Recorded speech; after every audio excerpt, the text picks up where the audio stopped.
Hello everyone. Thank you so much for joining me for this session. In this part, we would be discussing about the topic rural energy. So before we move into the discussion, I would like to show all of you a slide in the presentation, which we would be referring throughout the discussion. So here we go. So as all of you would be able to view the presentation now. So as per the presentation, as of August 2018, 91% of the total households are electrified in India. The share wood, a dominant source of energy for Indian household, declined from 51.5% to 48.1% in rural areas.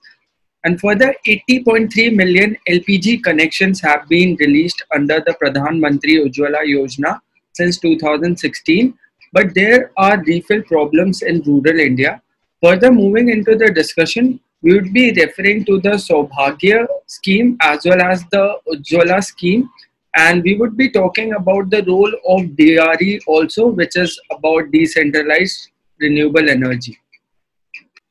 So when we refer to the term energy, we are basically referring energy as it is a critical input for economic growth and sustaining development processes.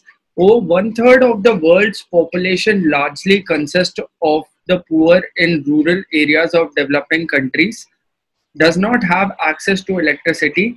It is further estimated that a new power plant would be needed to added every 2 days to meet the increasing global energy demand. This, however, is clearly an unsustainable proposition and only emphasizes the urgent necessity for developing energy technologies that are environmentally sound, socially acceptable, and economically viable. Lack of access to affordable energy is an important factor contributing to the relatively poor quality of life in rural areas or developing countries. The potential market of the rural poor are characterized by a high demand for energy for purposes such as lighting, cooking, space heating in domestic sector, water lifting and transportation in agriculture and small and medium enterprises. So in India, nearly 70% of India's population live in villages and agriculture is the main support for their livelihood. It is therefore ironical that India's rural population share a much larger burden of poverty as well as the energy poverty. Lack of access to energy and its impact on human welfare, including health of women and children, educating or education and income, continues to be a significant cause of poverty in India.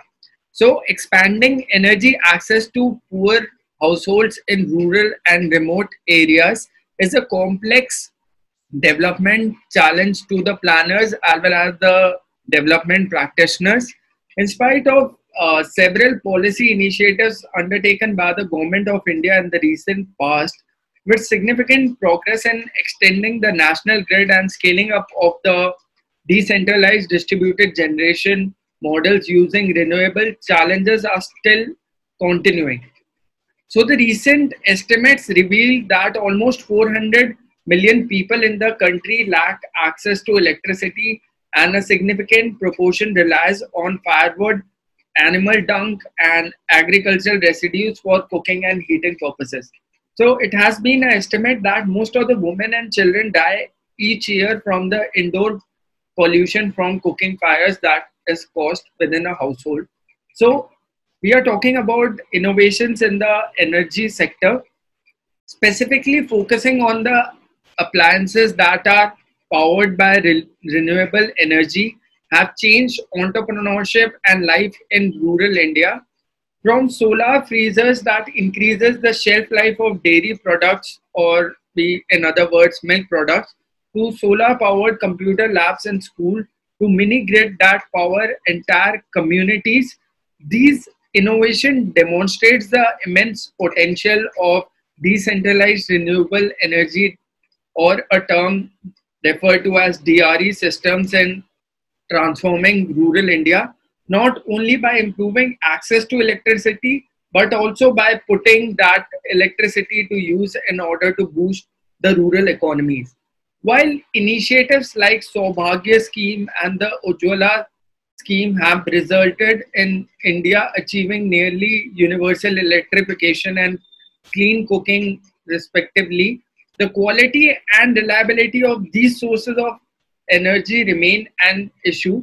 In such a scenario, the role of DRE systems in closing this gap is very vital, is very critical. In other words, in ensuring India's rural poor receive not only good quality services but also have the opportunity to improve livelihood and generate economic activities and employment. And lastly, I would like to quote a fact. As per the census 2011, still 45% of the rural households are not connected with electricity and depend on kerosene and other means for lighting. Hence, rural electrification infrastructure is needed to make the lives of rural people better. So, with this, we come to the end of this session. So the idea was to give a brief about rural energy and why is it important in today's time. And the biggest question that remains is, are just the connections sufficient for the rural areas, or their proper maintenance or their uses also needs to be monitored and evaluated by the government. So this is the thought for the after session thing. So you people can think about this topic and put forward your views or note it down in your notepad. So thank you so much.